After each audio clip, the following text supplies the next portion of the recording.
kelompok yang berjudul mengenai analisis pengetahuan dan pemahaman siswa kelas 12 IPA SMA Polres Jakarta tahun ajaran 2023-2024 dalam mempelajari materi kalkulus.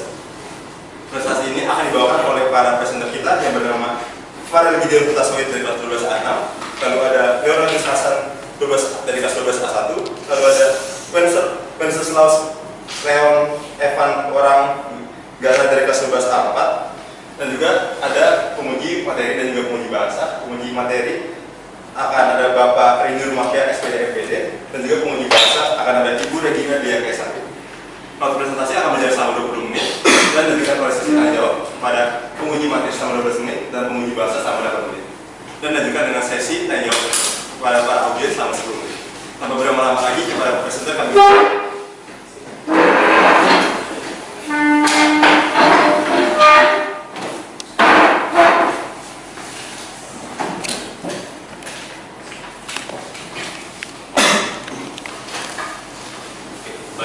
selamat siang para penguji materi ada Bapak Rindu dan penguji bahasa juga, dan kepada para audiens sekalian selamat siang.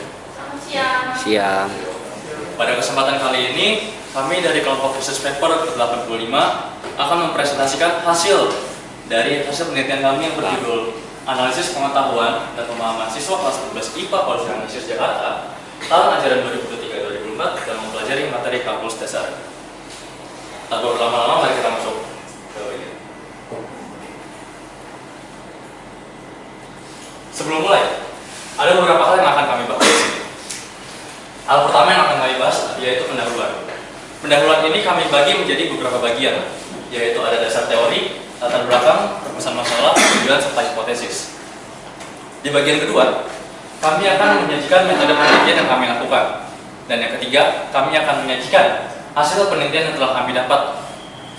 Dan yang terakhir, kami akan menyampaikan kesimpulan dan saran dari hasil penelitian kami.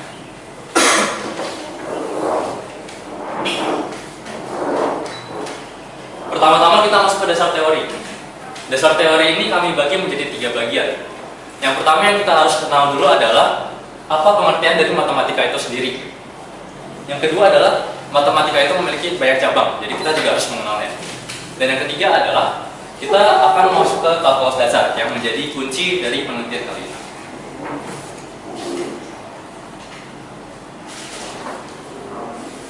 Kita masuk ke dasar teori yang pertama. Dasar teori yang pertama adalah matematika. Sebelum kita masuk ke sini, saya punya pertanyaan. Audiens, apakah ada yang suka dengan matematika? Oke, lumayan banyak.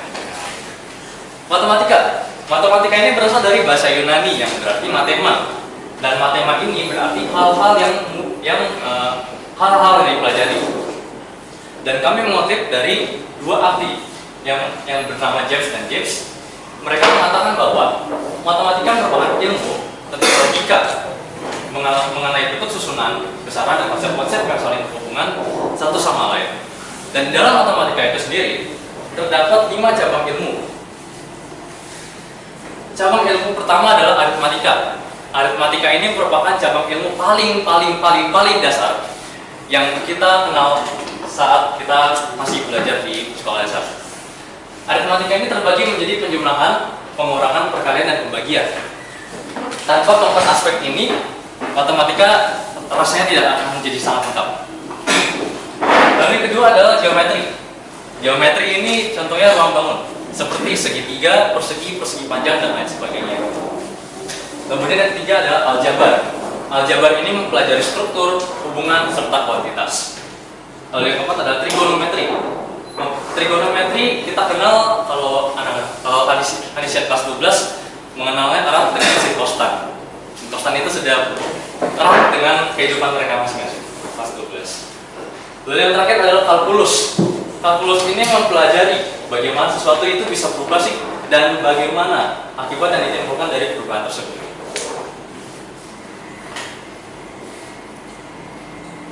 Lalu kita masuk ke dasar teori ketiga, yaitu kalkulus. Dari kalkulus yang sudah tadi saya sebutkan, kalkulus merupakan bidang ilmu yang mempelajari bagaimana sesuatu bisa berubah dan bagaimana akibat yang ditimbulkan dari perubahan yang dialami tersebut. Dalam penelitian kali ini, kami memperdalam di bagian kalkulus dasar. Kalkulus dasar yang kami dalami ada 3 materi, yakni limit, turunan, serta integral.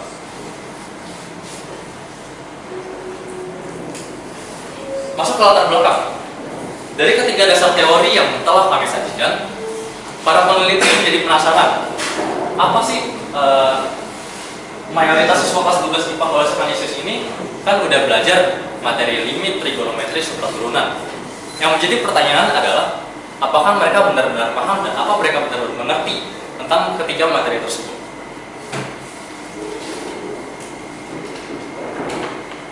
Maka dari itu muncullah beberapa rumusan masalah sebagai berikut. Yang pertama adalah berapa persentase pemahaman siswa kelas 12 IPA di Polres Kanisius Jakarta terhadap materi kalkulus dasar. Dan yang kedua adalah apakah terdapat kendala yang dialami para siswa tersebut. Kalau terdapat kendala, rumusan masalah ketiga adalah apa kendalanya. Selanjutnya, kendala-kendala tersebut pasti ada upaya. Upaya apa yang dilakukan para Kanisian terhadap masalah tersebut. Dan yang kelima adalah materi kalkulus dasar mana yang paling sulit dari ketiga materi yang telah saya sebutkan. Ada turunan, integral, serta limit. Nah, yang terakhir adalah kenapa bagian tersebut paling mudah atau paling sulit.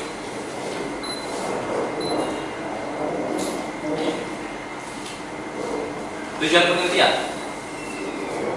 Penelitian kami bertujuan, ada 3 tujuan yang kami sajikan. Yang pertama adalah kami ingin mengetahui sejauh apa pengetahuan pemahaman para siswa kelas 12 tahun ajaran 2023-2024 terhadap materi kalkulus dasar. Dan yang kedua adalah materi kalkulus dasar mana yang paling siswa pahami dan paling siswa tidak pahami. Dan yang terakhir adalah kami ingin tahu kendala apa yang dialami para Kanisian kelas 12 dalam memahami materi kalkulus dasar tersebut.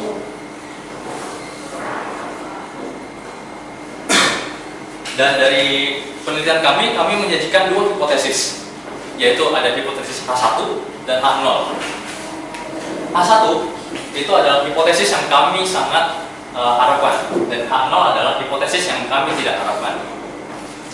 H1 kami adalah mayoritas siswa itu memahami materi kalkulus dasar dengan baik, sedangkan H0 adalah kebalikan dari H1, yaitu mayoritas siswa kelas 12 SMA Polres Kanisius Jakarta kurang memahami kalkulus dasar dengan baik. Untuk metode penelitian saya serahkan kepada Leo. Terima kasih, Leo. Saya akan menjelaskan mengenai metode penelitian yang digunakan dalam penelitian ini, yaitu merupakan metode mixed method. Metode mixed method merupakan metode yang diaplikasikan jika peneliti itu memilih pertanyaan yang perlu istilahnya diuji dari segi outcome dan segi prosesnya.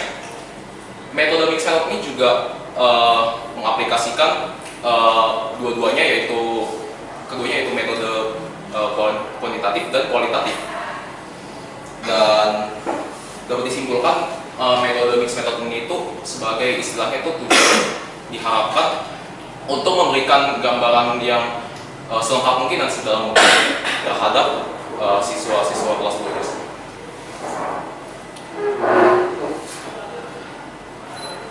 Baik, jadi saya akan menjelaskan untuk populasinya.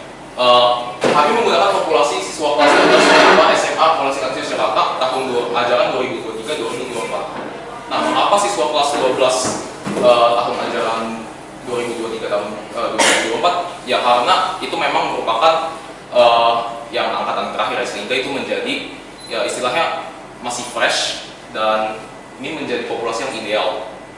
Kemudian mengapa hanya IPA saja? Ini kalau Anda lihat ini IPA. Ini karena walaupun yang IPS juga mereka juga mempelajari kalkulus dasar, namun itu pun tidak sedalam apa yang dipelajari di kelas IPA. Kemudian sama penelitian kami itu kami menggunakan 18 siswa dari populasi dari kelas 12 IPA SMA Polres Kanisius Jakarta tahun ajaran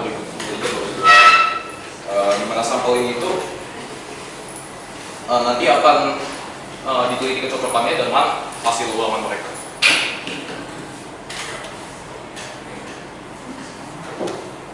Baik, selanjutnya mengenai variabel, kami itu variabel bebasnya itu merupakan pengalaman belajar Kanisian kelas 12 IPA ini, Dan variabel terikatnya tentu yang ingin kami teliti, yaitu mengenai pemahaman serta pengetahuan mereka dari materi kalkulus dasar.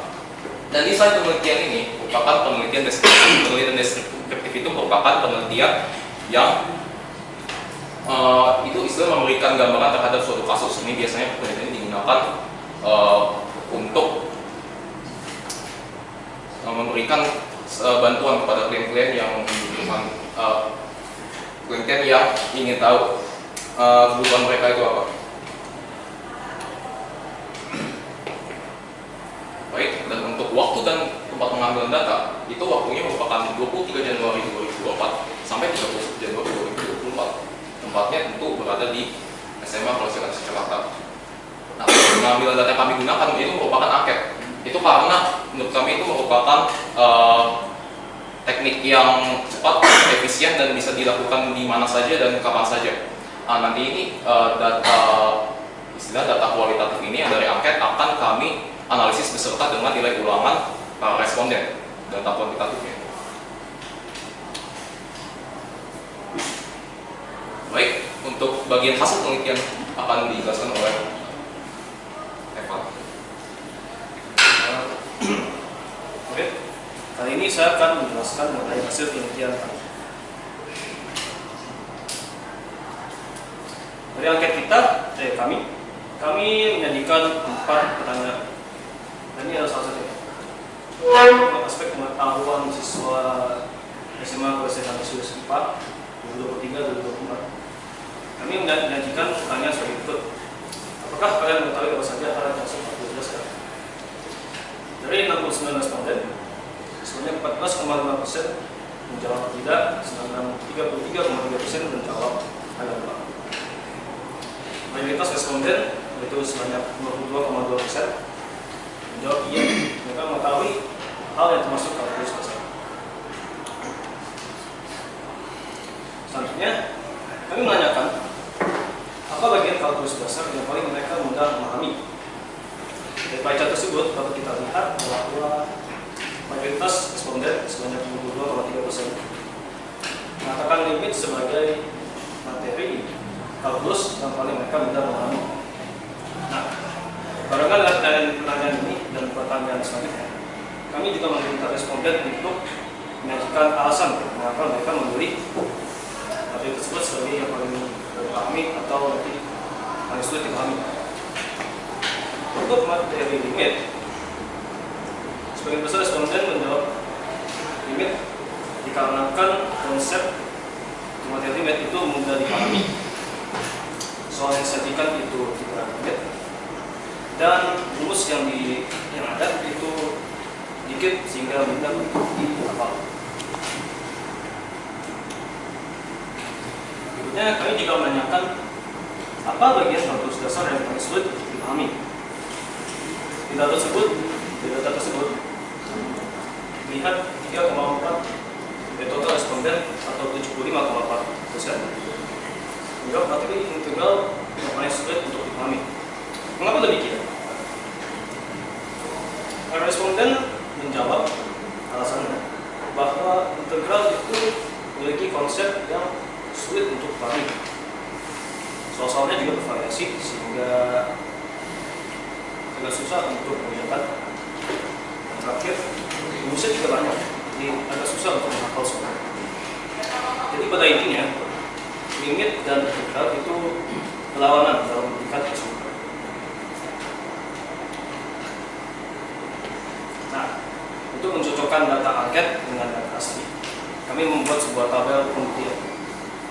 Tabel pembuktian ini berisi 18 nama siswa SMA Polisi Kanisius IPA 2023-2024, 3 untuk masing-masing kelas IPA sebagai sampel penelitian kami. Sebelah kanan adalah hasil ulangan limit integral perturunan untuk masing-masing siswa. Nah, dengan tabel ini kami dapat menemukan ada suatu kontradiksi data. Seperti contohnya pada Kevin Alexander. Nah, Kevin menjawab bahwa integral itu materi yang mudah dia pahami dan limit yang paling sulit dia pahami. Namun ketika kita melihat data yang asli, dari memiliki nilai tertinggi pada materi limit dan nilai terendah pada materi integral. Jadi ini bisa dijelaskan dengan teori atau siswa lainnya yang memiliki situasi yang sama. Ada salah ingat dengan kemampuan dirinya mengenai materi kalkulus dasar. Selain kontradiksi, kami juga menemukan ada kecocokan data. Sini adalah total mutatif dari mulai zaman. Nah, ini adalah kekerasan, ini adalah tidak kekerasan. Kalau kita lihat bahwa materi limit memiliki jumlah kekerasan yang paling tinggi. Pada sisi ketidakkerasan, integral dan turunan memiliki jumlah ketidakkerasan yang sama. Namun pada dapat dilihat bahwa jumlah kekerasan turunan itu lebih tinggi dibanding dengan materi integral. Jadi dapat disimpulkan bahwa ya benar, siswa SMA KLC Kanisius IPA 2023-2024 lebih mudah memahami materi limit dan lebih sulit untuk memahami materi integral. Sebagai pertanyaan terakhir, kami menyajikan pertanyaan seperti itu. Selama semester 1 kemarin, apakah kalian sempat mengalami kendala dalam memahami materi kalkulus dasar? Di pie chart tersebut, persentase yang menjawab terlihat itu setara dengan iya dan tidak. Responden yang menjawab tidak juga kami minta untuk memberikan kendala yang mereka menghadapi. Sebagian besar menulis bahwa kendala yang mereka menghadapi itu adalah latihan soal yang diberikan itu kurang dan penjelasan yang diberikan guru itu sulit untuk dipahami. Nah, karena responden adalah anak Kanisius, mereka mengatasi kendala tersebut dengan memperbanyak latihan soal sehingga mereka memahami penuh materi integral, limit maupun integral agar bisa mencapai nilai yang maksimal. Kesimpulan akan dilakukan oleh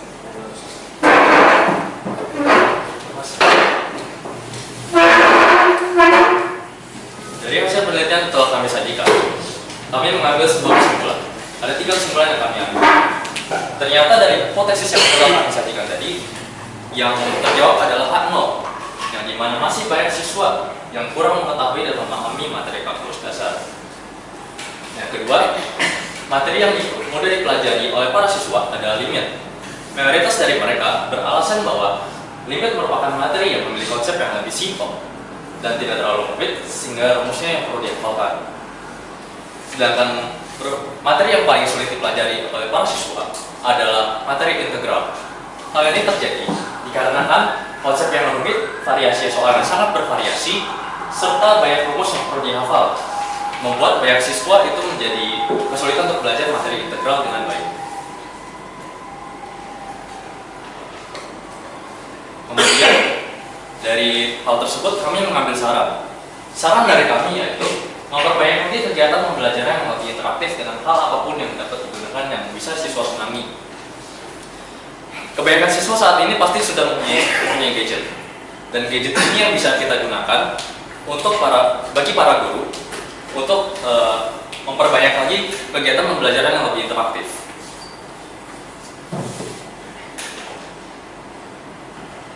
Dan ini merupakan daftar pustaka yang kami gunakan dalam penelitian kali ini. Seperti Yesus yang sesaat sebelum ia mati, ia mengatakan bahwa sesudah dia dicucuk anggur, dia mengatakan bahwa selesailah sudah. Sesudah ia mengatakan demikian, ia menundukkan kepala dan menyerahkan nyawanya. Sama seperti penelitian ini, kami menetapkan tulisan selesailah sudah karena penelitian ini sudah mencapai batas akhir dan kami menyerahkan semua hasilnya kepada para pembimbing materi dan para pembimbing bahasa. Sekian penelitian dari kami, terima kasih. Baik, terima kasih kepada para presenter yang sudah mempresentasikan presentasinya. Kita bisa tahu betapa sulitnya matematika yang dialami oleh Pak Anas tahun 12. Dan untuk saat ini kita akan lanjut kepada sesi tanya jawab kepada penguji materi. Bapak Rindu, silakan. Silakan diperhatikan waktunya ada 12 menit. Oke. Selamat sore teman-teman semua, Bapak Ibu, teman-teman kerja, selamat sore. Terima kasih Leo Hasan, Evan, dan para Gideon sudah memulai memunculkan penelitian-penelitian di bidang matematika, karena sudah beberapa tahun ini hilang ya, banyak faktornya. Kalian sudah mengambil ini. Pertanyaan pertama, mungkin nanti bisa langsung tanya jawab saja ya. Pertanyaan pertama, apa sih yang menjadi alasan kalian untuk memilih penelitian itu bidangnya itu matematika? Mungkin satu orang bisa menjawab. Terus yang kedua, mungkin ini orang yang kenapa kalian itu ingin menganalisa terkait pemahaman atau pengetahuan materi kalkulus? Silakan, itu dulu ya.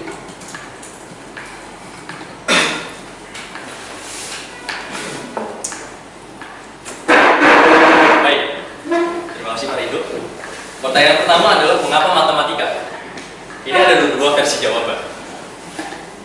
Jawaban versi pertama adalah karena waktunya sudah mepet dan sudah tidak ada pelajaran lagi yang sudah kami minati dan hanya tersisa matematika saja.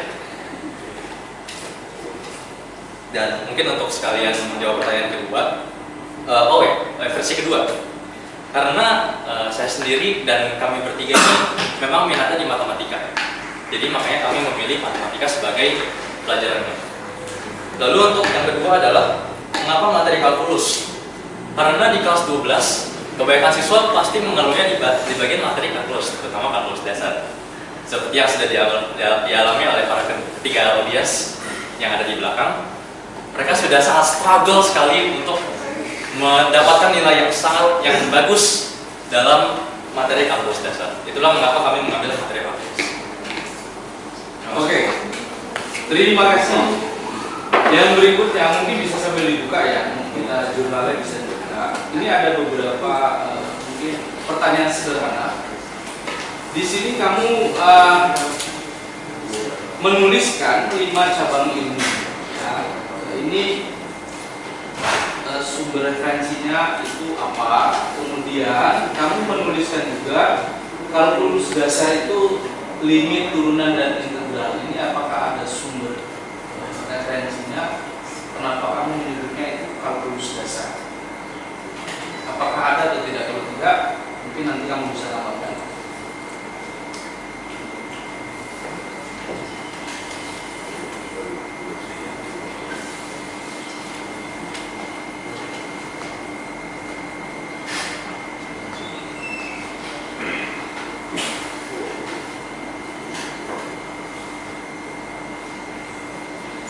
Belum ada? Mungkin saya boleh buka dulu sini.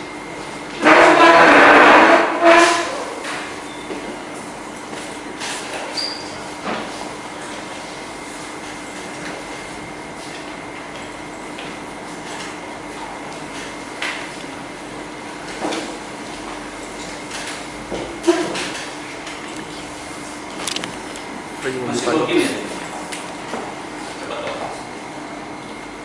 Oke, mungkin nanti bisa ditambahkan ya, masih sambil dicari. Pertanyaan berikutnya, penelitian kalian ini kan mixed method ya, artinya gabungan antara kualitatif dan kuantitatif. Nah, pertanyaan Bapak itu, kamu di sini menuliskan bahwa ada 6 rumusan masalah. 6 rumusan masalah ini, pertanyaan Bapak, apakah benar yang nomor 1 itu terkait dengan yang kuantitatif, yang nomor 2 sampai nomor 6 itu terkait kualitatifnya? Apakah seperti itu?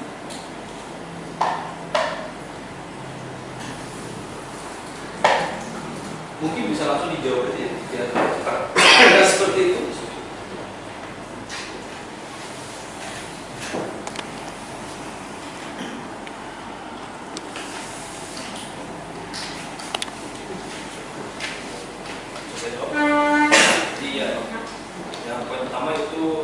akan kualitatif. Dan yang kedua sampai 0 itu kualitatif ya. Nah, yang rumusan yang pertama itu kan itu kuantitatifnya ya. Kemudian kamu menuliskan di sini ada hipotesis penelitian. Hipotesis penelitian ada H1 dan H0. Pertanyaan Bapak, ini kamu mengujinya bagaimana untuk mengetahui ini? kami mengujinya dengan menggunakan jawaban responden yang terakhir. Jadi juga sesuaikan dengan tabel penelitian. Jadi kalau kalian membandingkan dengan nilai buangan pasti dengan apa yang dijawab oleh responden. Berarti tidak ada uji statistik secara khusus untuk ini. Kamu hanya membandingkan hasil angket saja. Seperti itu. Apakah seperti itu, teman-teman?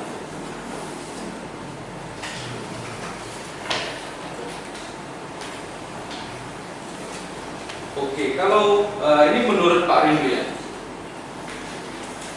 Secara umum Bapak melihat untuk kalian ini, kok rasa-rasanya Pak Rindu merasa bahwa ini lebih kepada kualitatif dan dia deskriptif.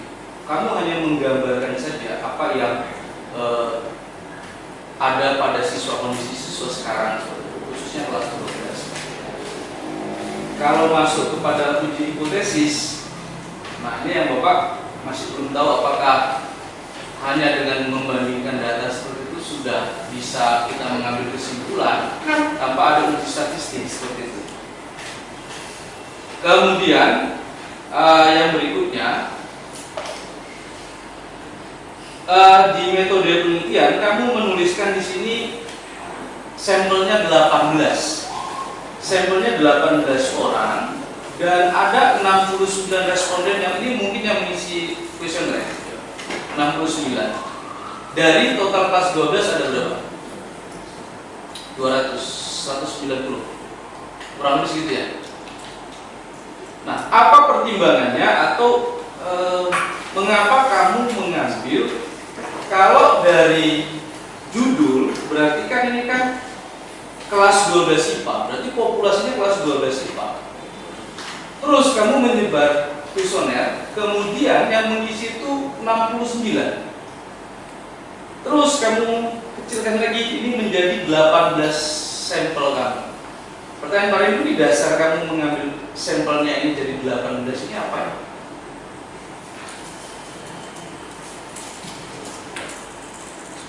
Kalau dia katakanlah 180 berarti kalau 18 sekitar 10%. Mungkin lagi bisa diskusi dulu.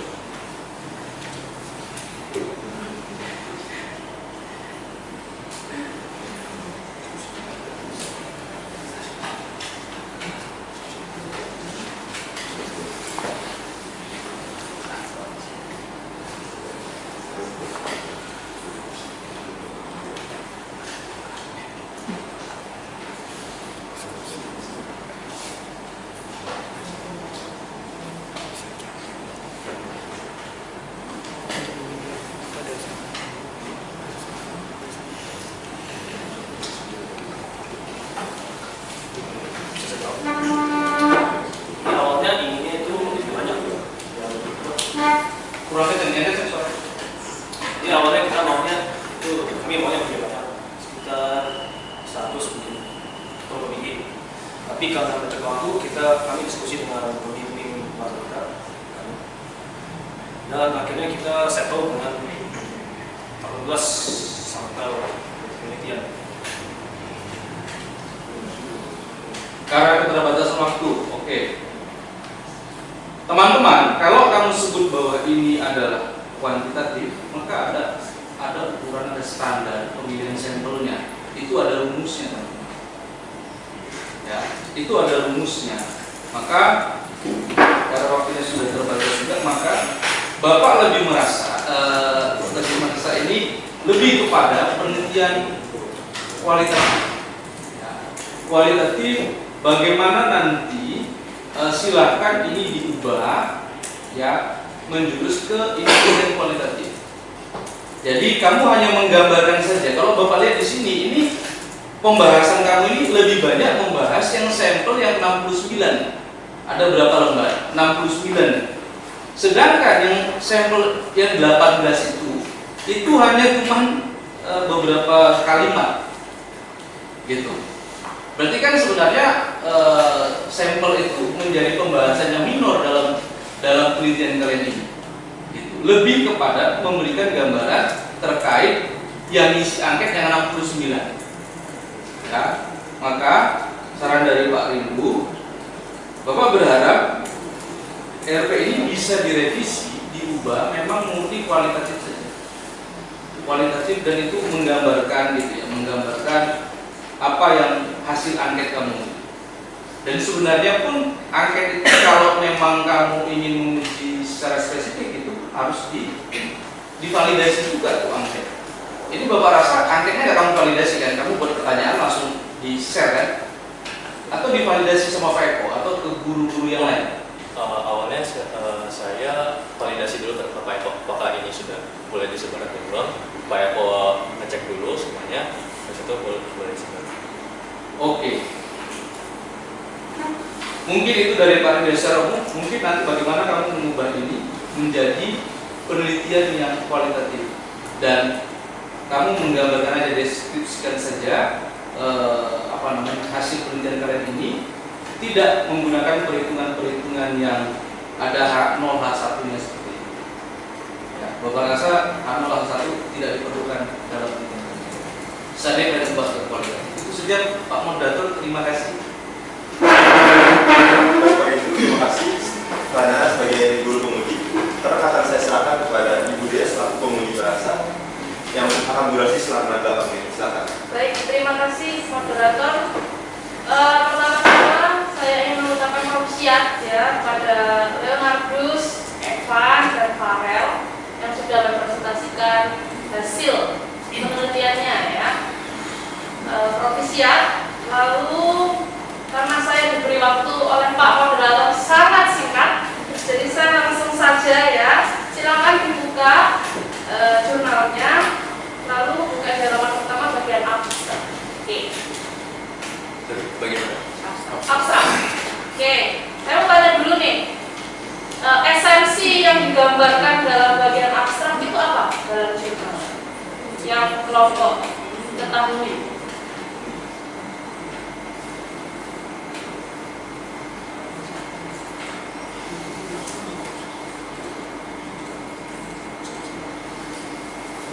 Bisa langsung dijawab supaya boleh diperjelas maksudnya esensi itu seperti Oke, maksudnya esensi itu adalah apa yang harusnya dijelaskan dalam abstrak. Oh, Ya. saya ingin jawab. Oke.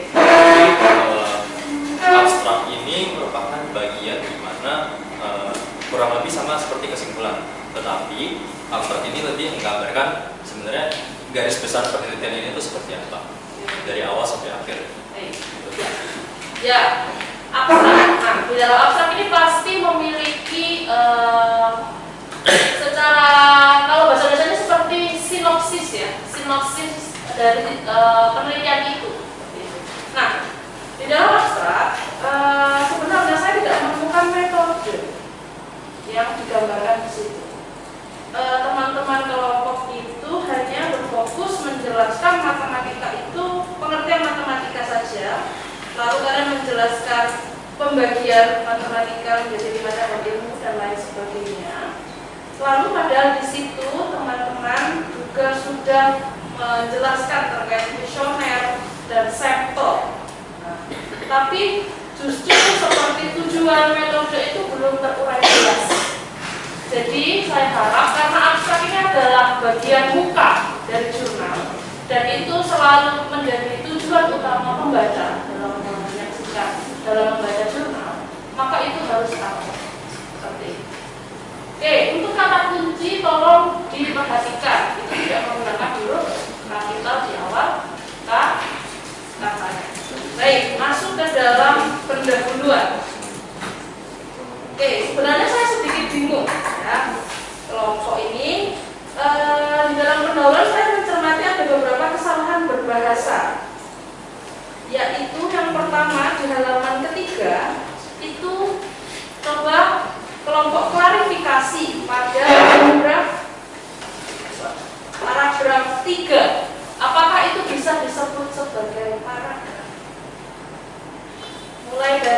penjumlahan sampai dikenal sebagai penjumlahan total atau summation.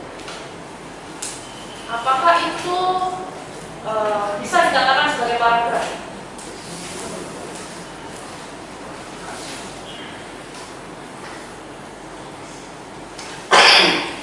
Ya. Sebentar lagi yang lainnya ya, jangan. Oke, supaya nilainya tak. Baik, silakan. Setelah saya lihat-lihat di sini, Ya. ternyata sepertinya tidak cocok jadi Ya. paragraf. Kenapa? Karena di sini hanya terdapat 2 kalimat saja, yang dimana itu kurang lengkap untuk sebuah paragraf. Betul. Seharusnya berapa? Mungkin kalau menurut kami itu minimal ada 3 atau 5. Betul sekali ya. Jangan diulangi lagi. Ada yang ingin menambahkan mungkin? Silakan. Tadi saya mau menambahkan 3 kalimat itu, tapi apa namanya, itu 3 kalimat itu terdiri dari 1 kalimat minimal pakai itu 1 kalimat utama dan 2 kalimat jelas, dan seperti yang memang ada di sini itu, ini memang 3 kalimat saja betul. Oh iya, gitu. Baik, terima kasih. Lalu masuk ke dalam paragraf 7, ya. Di paragraf 7 ada sitasi di situ. Sitasinya gelagah, koma tanpa tahun. Wah, terus bagaimana? Nanti kalau saya ngecek daftar pustakanya kalau tidak ada tahunnya, coba diklarifikasi dulu. Apakah benar tanpa tahun atau seperti apa?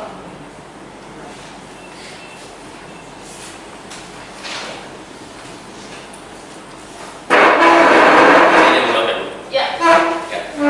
Jadi kebetulan yang ambil geometri ini adalah saya. Ya. Dan memang saat kalau tidak saya salah ingat, pas saat saya mengutip bagian geometri itu memang hanya terdapat bagian penulis, tapi tahunnya tidak diketahui di website. Sebenarnya dari buku atau website? Dari website.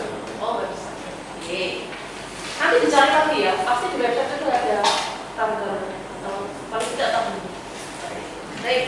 Masuk ke dalam halaman 5 ya. Di sini saya ingin mencermati teman-teman kelompok ini masih menggunakan kata kami. Di dalam jurnal, karena dia bersifat ilmiah, tidak boleh ada subjektivitas ya. Jadi jangan menggunakan kata kami. Jadi tolong nanti dilakukan revisi. Lalu di sini kan ada 6 rumusan masalah ya.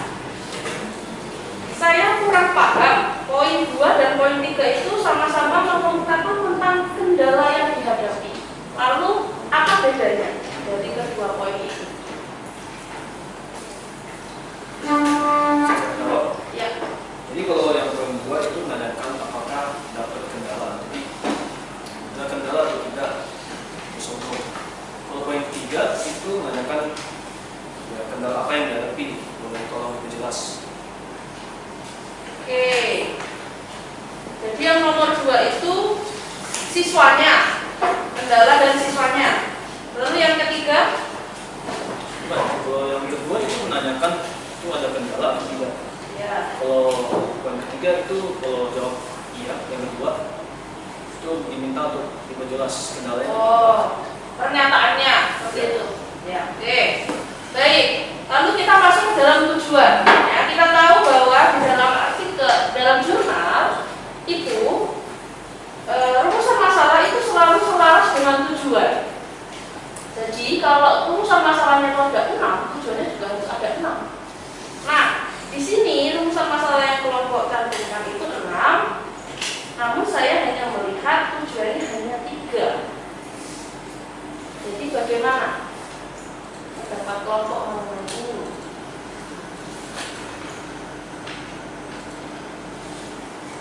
Di sini hanya mengetahui seberapa jauh pemahaman, lalu yang kedua mengetahui materi kalkulus dasar yang mana yang paling mudah untuk siswa pahami, dan yang ketiga untuk mengetahui kendala siswa dalam memahami materi kalkulus dasar. Bagaimana? Baik, izin jawab, Bu. Ya. Jadi saat kami bimbingan dengan pembimbing bahasa kami, Ya. memang dari awal itu tujuannya sudah ditulis dituliskan seperti ini. Dan memang saat direview oleh pembimbing bahasa itu pembimbing bahasa kami itu tidak masalah betul. Dan kami juga baru sadar setelah diberitahu. Nah, seharusnya jurnal itu gini, karena jurnal itu sifat ilmiah ya, artinya dia tuh lugas, tegas ya. Jadi memang kalau apa rumusan masalah yang kamu cantumkan itu juga harus selaras dengan tujuan, karena itu menjawab masalahmu.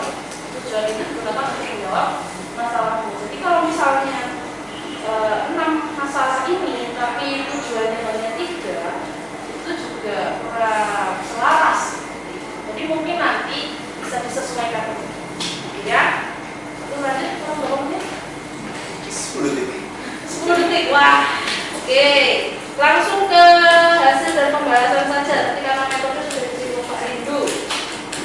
Oke, teman-teman, saya melihat di sini ada inkonsistensi ya. Inkonsistensinya apa? Di sini kalian itu terkadang mengemukakan, menggambarkan grafiknya itu hanya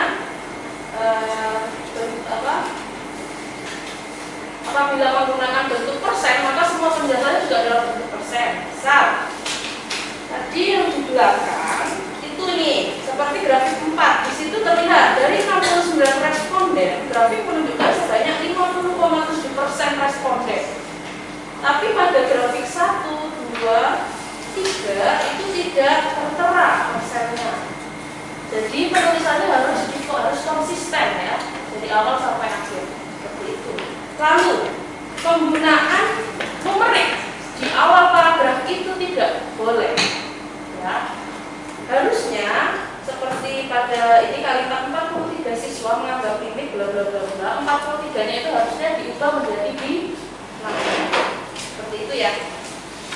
Oke, saya ingin mencermati lagi satu hal yang paling penting adalah daftar pustaka. Teman-teman, kelompok daftar pustakanya masih belum sesuai dengan standar daftar pustaka pada umumnya. Ya, seharusnya pada nama penulis itu harus menjorok. Ya, dan ini masih dalam satu besar saja. Lalu juga perhatikan teman-teman banyak yang mengambil dari website seperti Pantura News, seperti Zenusnet, perlu dipertimbangkan lagi karena ini ilmiah sifatnya, jadi harus menggunakan sumber-sumber yang kredibel juga. Seperti itu ya. Baik, dari saya seperti itu. Terima kasih. Pertanyaan, harapan mengkritik. Silakan.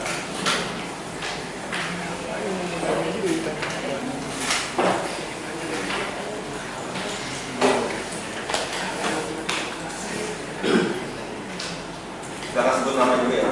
Perkenalkan, sebelumnya nama saya Franciscus Zakaria Sebutante, kelas 1 dan 10. Sebelumnya saya ingin provisiat kepada kalian semua sudah menyesalkan RP dan sudah mempresentasikan yang baik. Saya ingin ke arah pengen tahu aja. Kalau kalian sendiri itu, menurut kalian kalkulus itu seberapa penting sih di kehidupan kita? Soalnya kan RP kalian kan menyebutkan tentang kalkulus. Nah, menurut kalian sendiri itu kalkulus itu penting atau enggak? Nah, dan seberapa penting?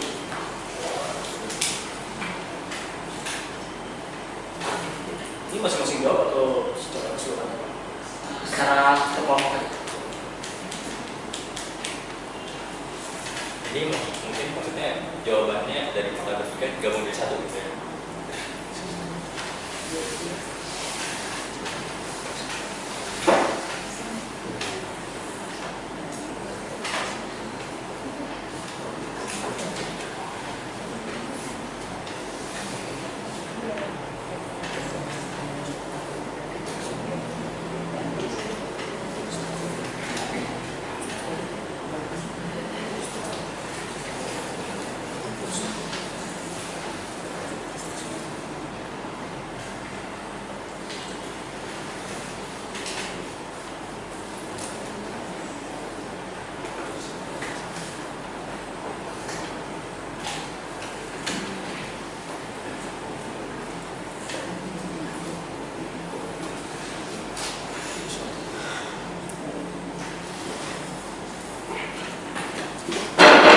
mungkin saya akan mencoba menjawab. Jadi utamanya itu kalkulus ini itu penting di bidang IT, informatika, itu untuk grafik-grafik serta algoritma. Saya juga akan menyediakan beberapa istilahnya kegunaan atau aplikasi kalkulus dalam kehidupan sehari-hari yang telah kami lakukan. Yaitu pertama itu dengan menganalisis data, dan dengan kalkulus ini kita sebenarnya bisa memprediksi kayak fenomena yang akan terjadi. Misalnya ini tuh dapat digunakan untuk memprediksi cuaca, harga saham, pertumbuhan populasi dan sebagainya. Jadi menurut saya memang cukup penting sih. Dan kedua itu atau ketiga itu untuk membantu kita menghemat uang dan waktu dengan melakukan eksperimen dan desain secara virtual. Misalnya itu kalkulus itu digunakan untuk mendesain model pesawat, bangunan, jembatan dan sebagainya tanpa harus membuat prototipe fisik yang produktif, yang mahal dan makan waktu. Ketiga, kalkulus itu juga membantu kita melakukan percobaan yang tidak pantas atau mustahil tapi dilakukan secara nyata. Misalnya itu untuk menguji teori-teori fisika, kimia, biologi dan sebagainya yang melibatkan kondisi ekstrim atau tidak dramatik. Jadi mungkin tambah dari itu. Apakah sudah cukup menjawab? Terima kasih. Nama saya Dwi Puskan Sandi dari kelas 1241. Saya ingin menanyakan mengenai metodologi. Tadi yang presentasi kalau nggak salah F1. Ini ada dua pertanyaan. Yang pertama, apakah kalian sudah minta izin kepada responden untuk kayak menampilkan data nilai? Soalnya nilai kan sesuatu yang kayak tidak dapat kayak diberikan kalau siswa tersebut memberikan nilai tersebut, atau kalian ambil sendiri, itu kan siswa tersebut belum tentu kayak memperbolehkan gitu. Dan juga yang kedua, apakah kalian yakin survei itu menggunakan itu adalah metode yang tepat dan para siswa itu mengerjakan yang jujur? Apakah tidak bisa semacam seperti wawancara atau bagaimana? Sekian.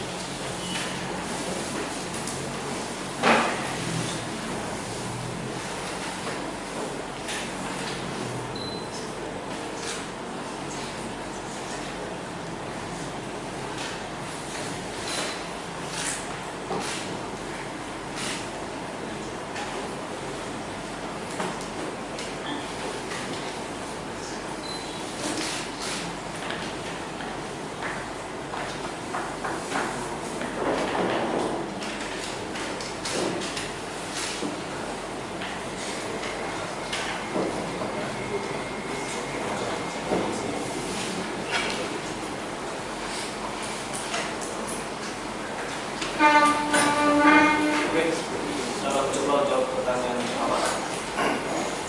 Jadi itu kami pas mengambil data lebih minta izin ke guru. Kita jadikan guru, minta nilai untuk research paper. Ini ada dikasih nilai tertentu, makanya kita cuma punya 14 nilai.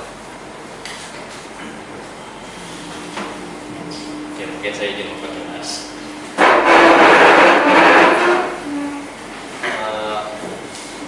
Kita sudah minta izin ke siswa, tapi kita itu lebih minta izin kepada guru. Guru yang bersangkutan ini adalah Bapak Agustinus Eko. Dan memang sebenarnya nilai-nilai yang kami sajikan itu sebenarnya bersifat rahasia, tetapi kami makanya kami tidak menaruhnya di sini sebanyak mungkin, karena jadi kami hanya menaruh beberapa nilai saja, karena kalau misalnya kebanyakan nanti ya bocor juga datanya.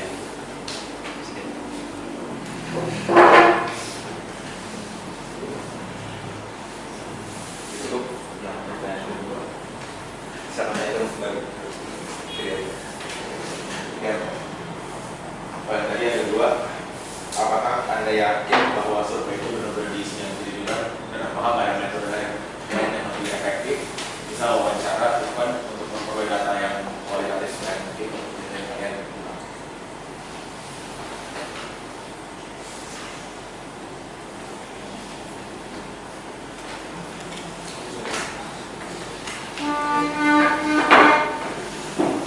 Menurut kami sih maupun data angket atau wawancara, ya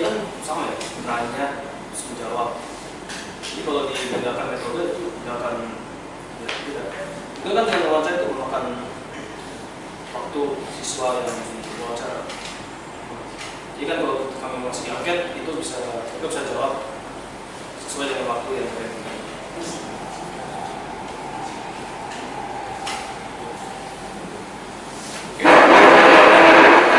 Secara singkat, ini kembali lagi ke diskresi masing-masing siswa. Dan kebanyakan ada beberapa siswa yang memang sudah saya tanya apakah memang sudah mengisi dengan benar, dan mereka mayoritas menjawab memang sudah mengisi dengan benar dan sesuai hati nurani masing-masing. Saya mungkin ingin menambahkan, kami ini menggunakan survei dan bukan wawancara karena jelas apa datanya itu kan kita ingin istilahnya ini tuh banyak ya, dan wawancara saya rasa bahkan 18 saja akan cukup lama. Dan kembali lagi apa bedanya survei sama wawancara? Kan wawancara respondennya bisa bohong juga dong. Ini balik lagi ke diskresi masing-masing mengingat ini Conscience Year 2024. Terima kasih.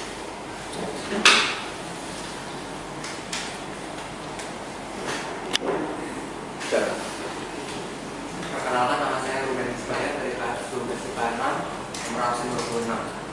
Penelitian yang kalian lakukan ini sudah cukup baik, dan saya ingin bertanya, apakah hasil dari penelitian ini dapat diaplikasikan dalam kehidupan sehari-hari? Apakah ada lembaga yang dapat menggunakan hasil penelitian ini? Dan apakah ini juga dapat memajukan mungkin sistem pendidikan di Indonesia? Sekian dari pertanyaan. Pertanyaan ini adalah pertanyaan yang sudah saya prediksi dari kemarin. Dan jawabannya adalah memang hasil penelitian ini, awalnya hasil penelitian ini kami tunjukkan bukan kepada pemerintah, tetapi kepada para guru SMA profesi ambisius. Seperti contohnya penguji materi di sini, Pak Rindu mungkin bisa, atau mungkin ada Bapak Dito atau Bapak Eko, itu juga bisa. Dan jadi ini lebih mengarah kepada guru matematika di profesi ambisius.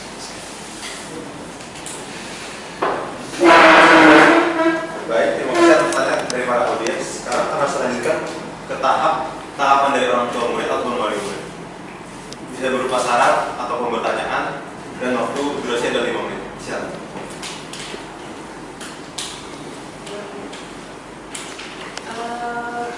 Saya Irene, saya ibu dari Evan. Mungkin untuk yang ini, untuk tadi penulisan saya agak jatuh nih dikit. Coba lihat ke abstraknya deh. Abstrak yang bahasa Indonesia. Karena nggak lihat ya. Tapi nih, matematika terbagi menjadi 5 cabang ilmu. 5 itu kan harusnya dalam kurung ya, bracket 5. Ya benar ya Bu ya. Nah kemudian mungkin saya nggak lihat yang lain, tapi mungkin bisa dicek juga untuk angka 0 sampai 11 itu kan harusnya di dalam bracket ya. Gitu. Nah, jadi 5 dalam kurung bracket dalam kurung 5.